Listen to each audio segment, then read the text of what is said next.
Nuestro Padre Jesus Nazareno, sinasamba ka namin, pinipintuho ka namin, aral mo ang aming buhay at kaligtasan. Nuestro Padre Jesus Nazareno, iligtas mo kami sa kamatayan. Ang krus mong pinamatayan ay sagisag ng aming kaligtasan.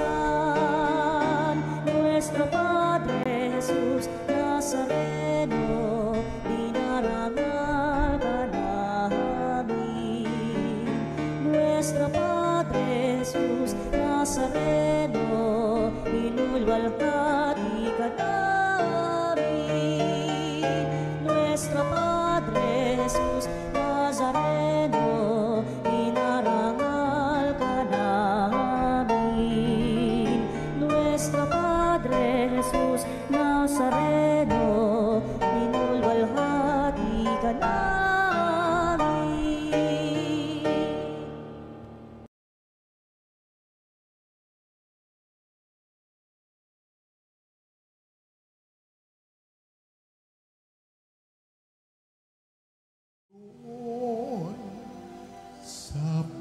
Sa liwanag, pagliligtas niya sa atin, bayan nating alalahanin, panahong tayo'y inalipin, ng ngalan niya ay ating sangbitin, paanong di tayo lingapin, bayan muling magtibok.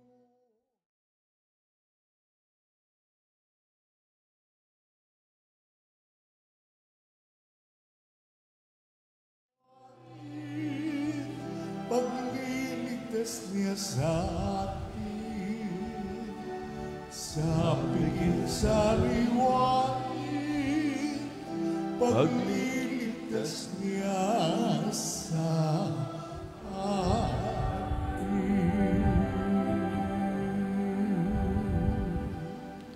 Sa ngalan ng Ama at ng Anak at ng Espiritu Santo. Amen. Ang pagpapala ng ating Panginoong Hesukristo, ang pag-ibig ng Diyos Ama at ang pakikipagkaisa ng Espiritu Santo naway sumainyong lahat. At sumaiyo rin. Magpasalamat tayo sa Diyos sa araw na itong ibinigay sa atin, sa Kanyang kabutihan at pagmamahal, sa lahat ng biyaya at pagpapala na ating natanggap mula sa Kanyang kabutihan. Ngayong araw ng Biyernes, ika-26 na petsa ng Hulyo, pinagdiriwang natin, ginugunitan natin ang kapistahan ni Santa Ana at San Joaquin, mga magulang ni Santa Maria, lolo't lola ni Jesus. Sa Ebanghelyo ni Matthew at ni Lucas, mababasa natin ang lahi ni San Jose, ang pinagmulan ni San Jose. Kaya legally, si Jesus ay mula sa angkan ni David, ni Haring David. Pero hindi natin mababasa sa Biblia ang linya, ang lahi ni Maria. Paano natin nalaman ang mga magulang niya?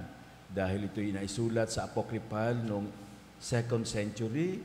Doon nalaman natin si Maria ay mula sa banal na mga pamilya mula kay Santa Ana at kay San Joaquin, kung saan tinuruan nila si Mariang magdasal, makinig, tumalima at sundin ang utos ng Diyos.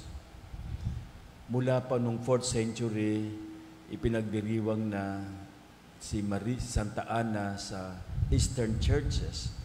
Huli na tayo sa Roma. 8th century pa natin tinanggap si Santa Ana.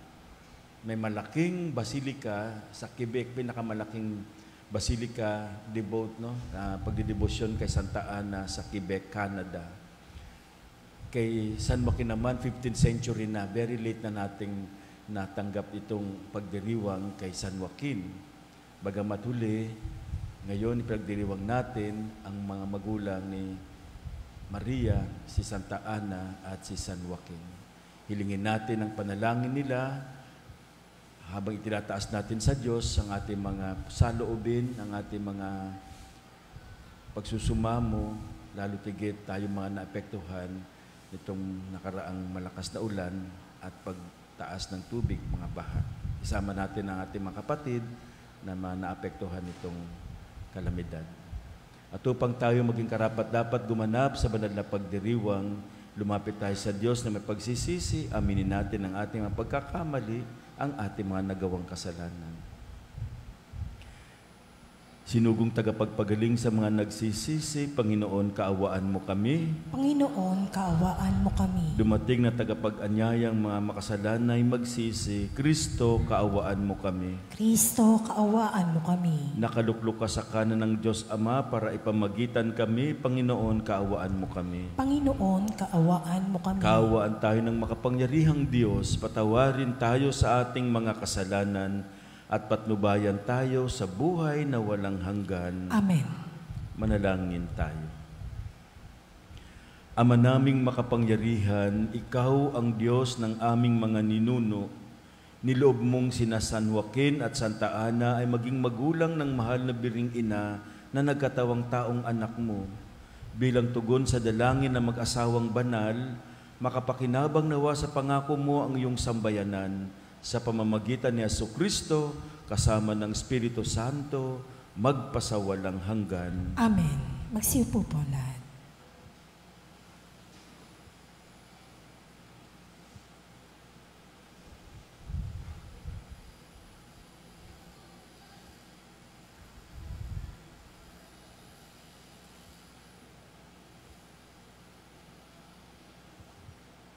Pagbasa mula sa aklat ni Propeta Jeremias.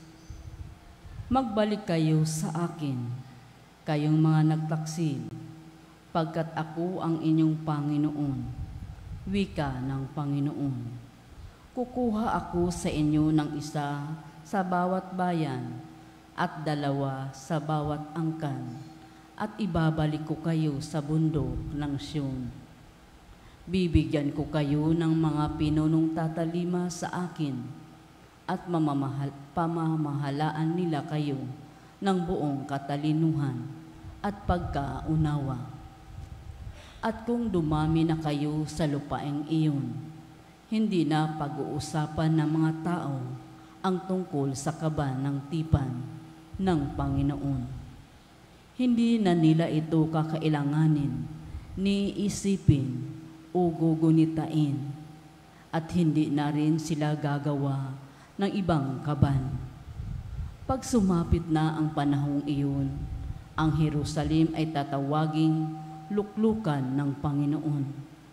Lahat ng bansay magkakatipon doon upang parangalan ako. Hindi na nila gagawin ang balang maibigan. Ang salita ng Diyos. Salamat sa Diyos. Saan mo tugunan ang ating pong itutugon? Pumapatnubay na Diyos ay pastol na kumukupkup. Ulitin po natin. Pumapatnubay na Diyos ay pastol na kumukupkup. Mga bansa, pakinggan ninyo ang sabi ng Poon at ipahayag ninyo sa malalayong lupain. Pinapangalat ko ang mga anak ng Israel, ngunit sila'y muli kong titipunin at aalagaan, gaya ng pagbabantay ng isang pastol sa kanyang mga tupa. Tugon. Pumapatnubay na Diyos ay pastol na kumukupkup. Sapagkat tinubos ng Poon si Jacob at pinalaya sa kapangyarihan ng kaaway na lubhang makapangyarihan at malakas. Aakyat silang nagsisigawan sa tuwa patungo sa bundok ng Sion, tigib ng kaligayahan dahil sa mga pagpapala ng Poon. Tugon. Pumapatnubay na Diyos ay pastol na kumukupkup. Kung magkagayon, sasayaw sa katuwaan ang mga dalaga. Makikigalak pati mga binata at matatanda. Ang kanilang dalamhati ay magiging tuwa. Papalitan ko ng kagalakan ang kanilang kalungkutan. Tugon. Pumapatnubay na Diyos ay pastol na kumukupkup. Magsitayo po lahat.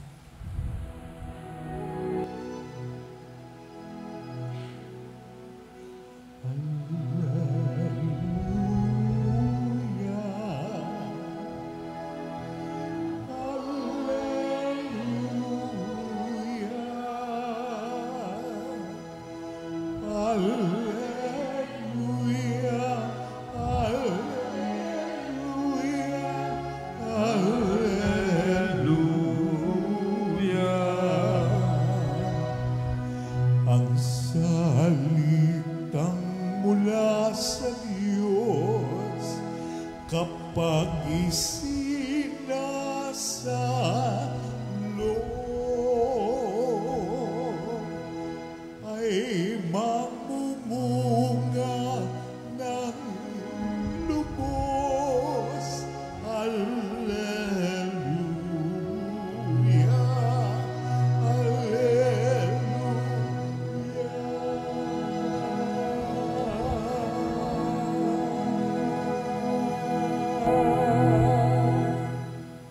Sumainyo ang Panginoon. At sumaiyo rin. Ang mabuting balita ng Panginoon ayon kay San Mateo. Papuri sa iyo, Panginoon. Noong panahong iyon, sinabi ni Jesus sa kanyang mga alagad, "Pakinggan nga ninyo ang kahulugan ng talinghaga tungkol sa mga hasik. Ang mga nakikinig ng salita tungkol sa paghahari ng Diyos, ngunit hindi nakauunawa nito, ay katulad ng mga binhing nahasik sa tabi ng daan. Dumarating ang masama at inaagaw ang nahasik sa kanilang puso. Inalalarawan ng binhing nahasik sa kabatuhan ang nakikinig ng salita at masayang tumatanggap nito kaagad, ngunit hindi ito tumitimo sa puso nila, kaya't hindi sila nananatili. Pagdating ng mga kapighatian o pag-uusig dahil sa salita, agad silang nanlalamig. Inilalarawan naman ng naghasik sa dawagan ang nakikinig ng salita, ngunit naging abala sa mga bagay ukol sa mundong ito at naging maibigin sa mga kayamanan. Anupat ang salita'y nawalan ng puwang sa kanilang puso, kaya't hindi makapamunga. At inilalarawan ng naghasik sa matabang lupa ang mga nakikinig ng salita at nakauunawa nito. Sila'y namumunga, may tig-sasandaan, may tig-60 at may tig-30. Mga kapatid, ang mabuting balita ng ating kaligtasan. Pinupuri ka namin, Panginoong Heso Kristo. Ang ating ebanghelyo ay karugtong noong Miyerkules, na kung saan ang ebanghelyo ay tungkol sa parabola, talinghaga ng paghahasik, the parable of the sower. Ngayong araw ng Biyernes, 26 of July, sa kapistahan ng mga magulang ni Maria, mga lolo't lola ng ating Panginoong Hesus na sina San Joaquin at Santa Ana, ipinapaliwanag ang talinghaga ng paghahasik ng binhi. Sinasabi ng Panginoong Jesucristo na ang salita ng Diyos, ang mabuting balita ay yung binhi na naitanim sa iba't ibang lupa. Yun yung mga taong tumatanggap sa salita ng Diyos. Yung mga nalaglag sa daan ay yung mga taong nakinig pero agad-agad nawala yung kanilang tinanggap na salita. Ito namang nalaglag sa batuhan, ito yung mga taong nakinig, subalit walang lalim. Hindi masyadong nagkaugat ang salita ng Diyos sa buhay nila. Yung mga nalaglag naman daw sa dawagan, ito yung mga taong madaling madala sa tukso, sa yaman ng mundo. Subalit yung mga binhing na lalaglag sa matabang lupa, sila yung mga tunay na nakinig sa salita ng Diyos. Namunga ang salita ng Diyos sa buhay. Ngayong araw na ito, magandang tanungin natin ang ating mga sarili, ano bang klaseng lupa ako? Ako ba yung lupa gaya ng daan? Ako ba yung klase ng lupa na mabato? Ako ba yung lupa na maraming damo, dawagan? O Ako ba yung lupa na mataba? Mga kapatid, makikita natin dito yung ating pagtanggap sa salita ng Diyos. Bakit parang walang nangyayari? Bakit parang walang pagbabago sa akin? We need to know that the problem lies not on the sower. Hindi yung siya naghasik. The problem lies not on the word. Hindi sa salita. Saan ba nagkaroon ng problema? Kadalasan ng problema ay naroon sa taong tumatanggap sa salita ng Diyos. Sa mundo na ginagalawan natin, napakarami talagang tukso. Maraming aagaw sa salita ng Diyos. Marami talagang magiging hadlang upang tanggapin natin ang salita ng Diyos, upang ito'y mamunga, yumabong ang salita ng Diyos sa buhay natin. Nariyan ang pagdududa, ang ating agam-agam na maisabuhay itong salita ng Diyos. Sabi ko nga kasi maraming hahadlang upang ito yumabong. Kaya minsan may pagtatalo sa kalooban natin. Natatanong natin, tama nga ba ang sinasabi ng mabuting balita? Tama nga ba ang tinuturo ng mga pari? Ang itinuturo ng ating inang simbahan? Mga kapatid, ang ating buhay ay isang pag-unawa sa salita ng Diyos. Paano ba natin maunawaan kung tayo ay sarado? Kung ang puso natin ay mabato? Kung ang puso natin ay may maraming damo?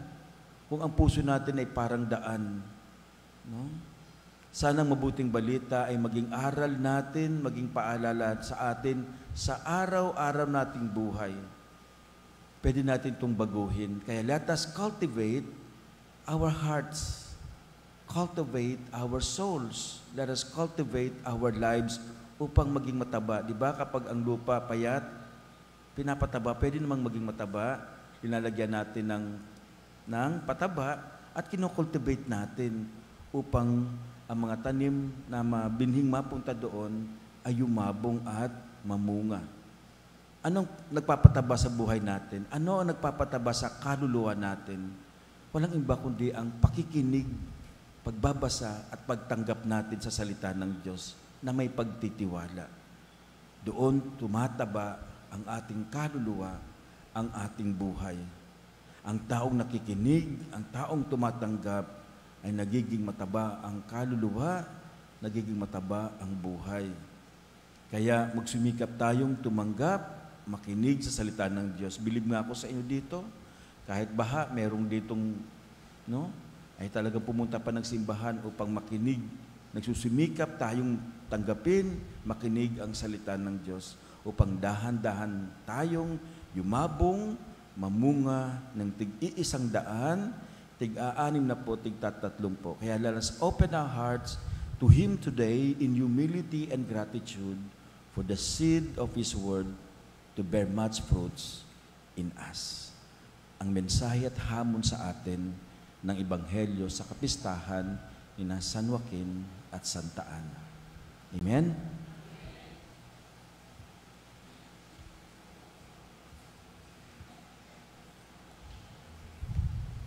Kasama ni San Joaquin at Santa Ana, magtiwala tayo sa Panginoon na nakaalam ng mga pangangailangan ng ating pamilya at ng pamayanan ng simbahan. Sa bawat panalangin na ating itutugon, Ama ng mga salinlahi, maging mapagpala ka sa amin. Ama ng mga salinlahi, maging mapagpala ka sa amin.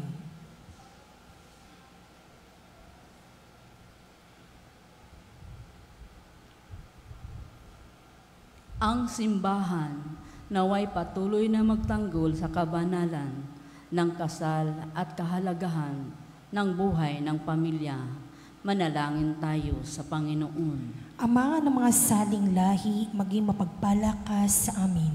Ang mga magulang naway maitanim sa isip at puso ng kanilang mga anak ang mga aral sa pagmamahalan at kabanalan.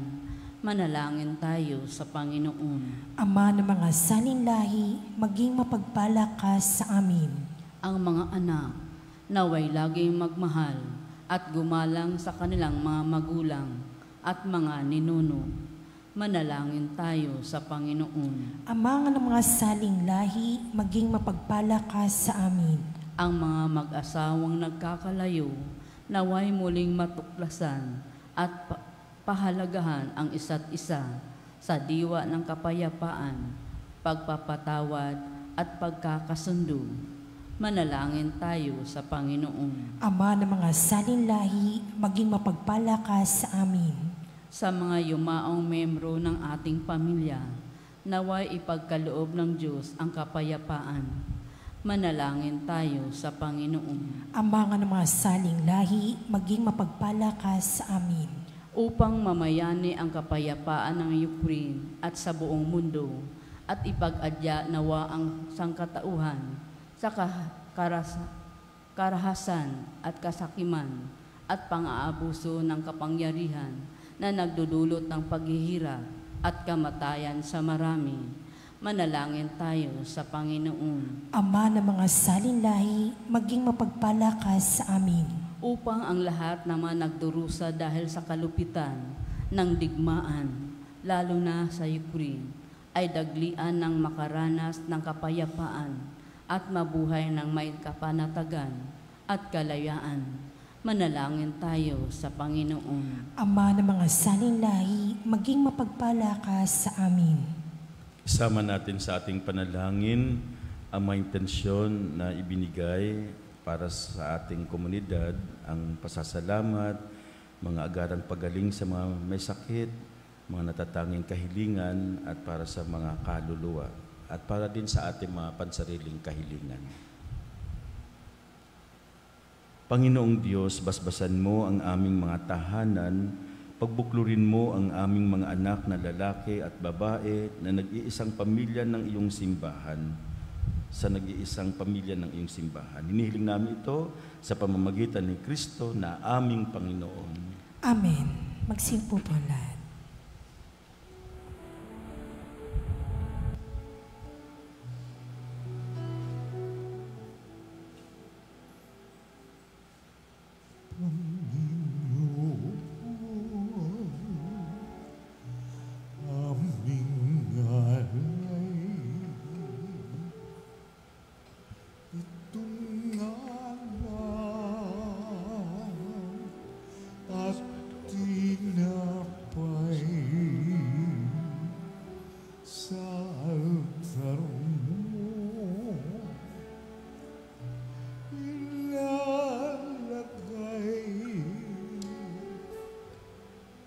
Tanggapin sa iyong kamay,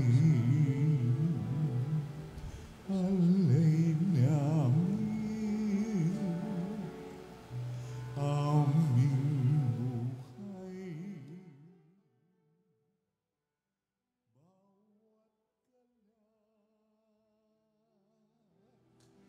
At lumbay, bawat pangarap naming taglay sa palad mo ilalagay.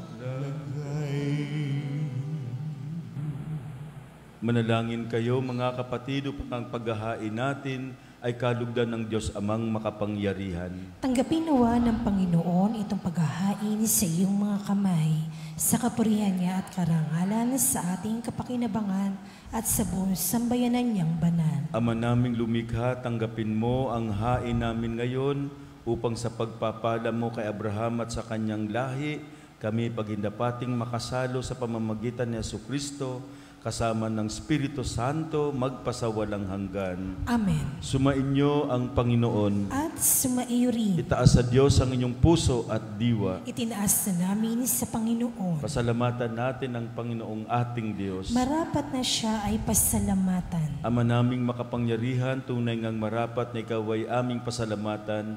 Sa pagpaparangal sa iyong kabutihay, lagi mong ipinaalingaw-ngaw sa iyong sambayanan, sa pagkakaroon ng mga kaanib na maasahan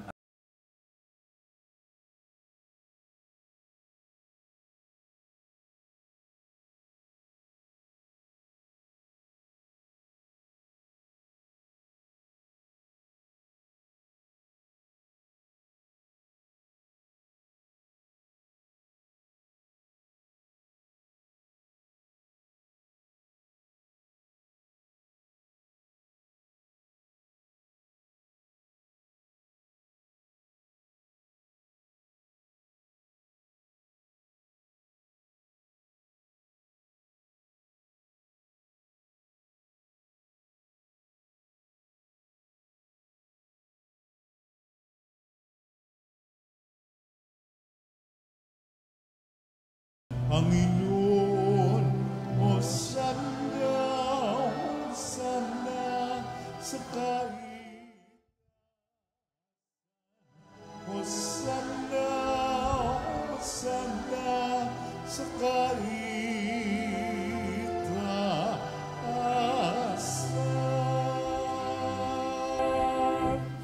Ama naming banal, dapat kang purihin ng tanang kinapal sapagkat sa pamamagitan ng iyong anak na aming Panginoong Hesukristo at sa kapangyarihan ng banal na Espiritu, ang lahat ay binibigyan mo ng buhay at kabanalan. Walang sawa mong tinitipon ng iyong sambayanan upang mula sa pagsikat hanggang sa paglubog ng araw, maihandog ang malinis na alay para sambahin ang iyong ngalan.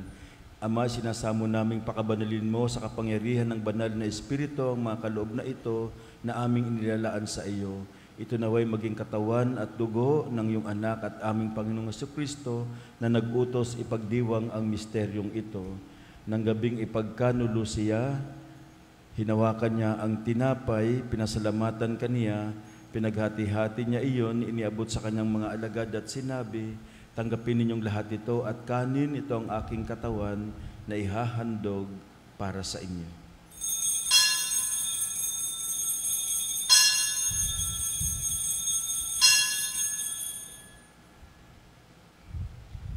Gayon din naman nung matapos ang hapunan, hinawakan niya ang kalis, muli kanyang pinasalamatan. Iniabot niya ang kalis sa kanyang mga alagad at sinabi, tanggapin ninyong lahat ito at inumin, ito ang kalis ng aking dugo ng bago at walang hanggang tipan. Ang aking dugo na ibubuhos para sa inyo at para sa lahat, sa ikapagpapatawad ng mga kasalanan. Gawin ninyo ito sa pag-alaala sa akin.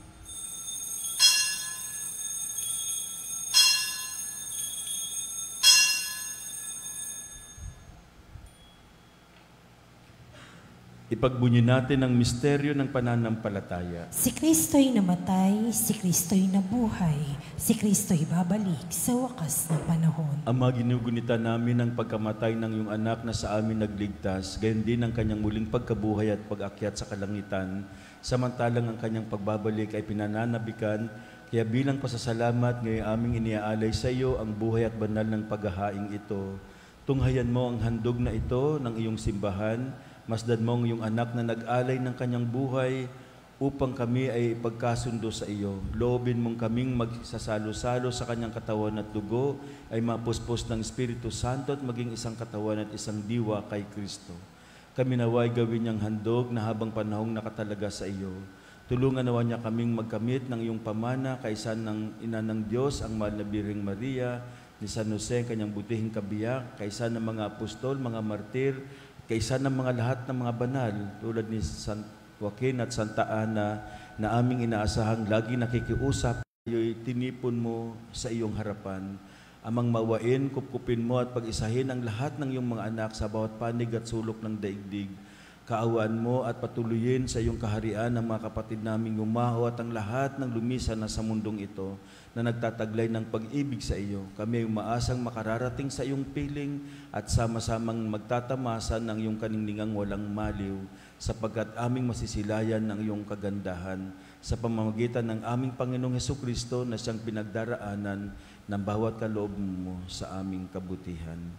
Sa pamamagitan ni Kristo, kasama niya at sa Kanya, ang lahat ng parangal at papuri ay sa iyo, Diyos Amang makapangyarihan, kasama ng Espiritu Santo, magpasawalang hanggan.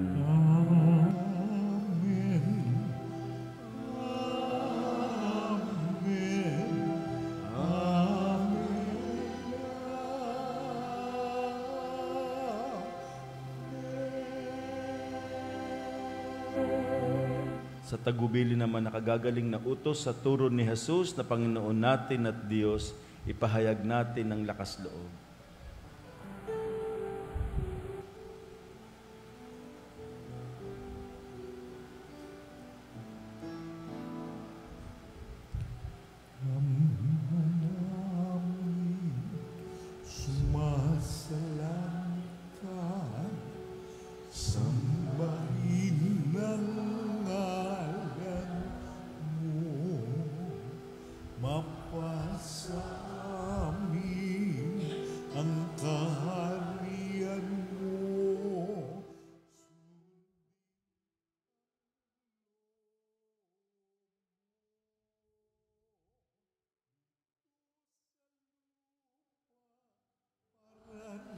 sa langit, bigyan mo po kami ngayon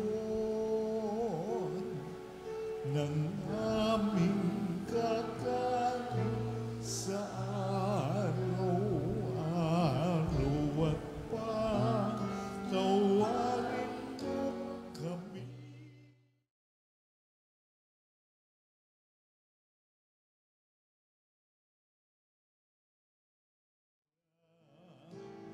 Para ng pagpapatawad namin sa nagkakasala sa amin. At huwag mo kaming ipagdulot sa tukso. At yanyan mo kami sa lahat ng masama. Hinihiling namin kami adya sa lahat ng masama, pagkalooban ng kapayapaan araw-araw, iligtas sa kasalanan at ilayo sa lahat ng kapahamakan, samantalang aming pinananabikan ng dakilang araw ng pagpapahayag ng tagapagligtas naming si Jesucristo. Pagkat iyo ang kaharian at ang kapangyarihan at ang kapurihan magpakilanman.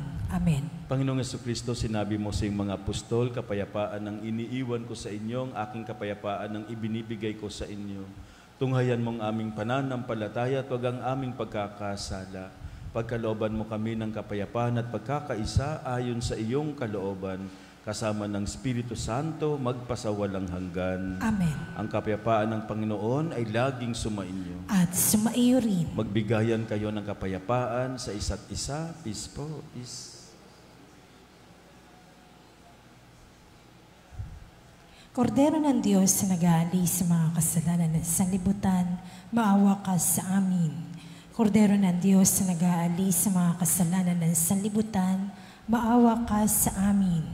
Kordero ng Diyos na nag-aalis sa mga kasalanan ng sanlibutan, ipagkaloob sa amin ang kapayapaan.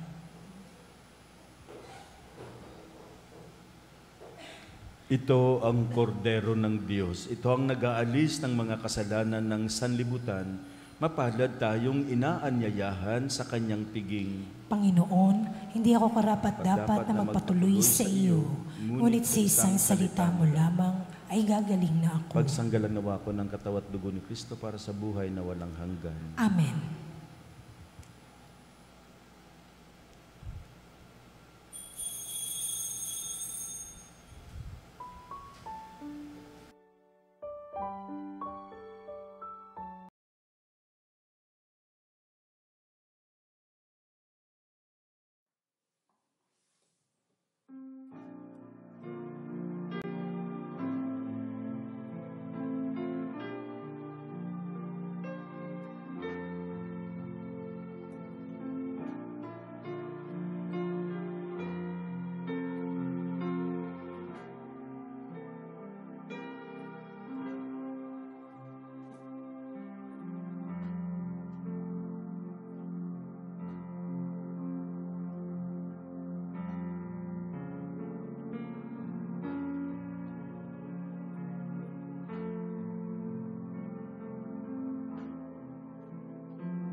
Niloob mong isilang mula sa mga tao ang bugtong na anak mo upang ang mga tao ay sumilang sa iyo bunga ng sakramento. Hinihiling namin kaming nagsalo sa pagkainglaan sa mga anak ay pabanalin mo sa Espiritu ng iyong pagkupkop sa aming lahat. Sa pamamagitan ni Jesucristo kasama ng Espiritu Santo, magpasawalang hanggan. Amen. Maraming salamat po sa lahat ng narito at nakisa sa ating banal na misa. sa mga nag-serve, naglingkod at naghanda para sa ating pagdiriwang. Maraming salamat po. Sumainyo ang Panginoon At sumaiyo at rin. pagpalain kayo ng makapangyarihang Diyos Ama, Anak at Espiritu Santo. Amen. Natapos na ang banal na misa, taglayin ninyo sa pag-alis ang pag-ibig at kapayapaan ni Kristo. Salamat sa Diyos. Maraming salamat po.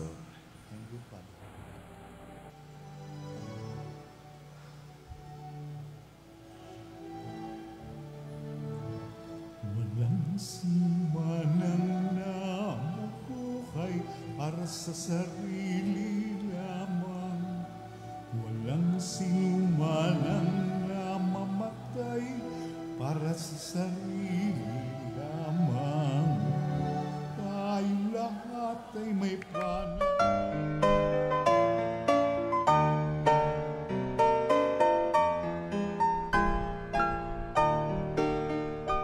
Nuestro Padre Jesus Nazareno, sinasamba ka namin, pinipintuho ka namin, aral mo ang aming buhay at kaligtasan. Nuestro Padre Jesus Nazareno, iligtas mo kami sa kamatayan, ang krus mong pinamatayan ay sagisag ng aming kaligtasan. Nuestro Padre Jesus Nazareno, dinarangal ka namin. Nuestro Padre Jesus Nazareno, inulwalhati ka namin.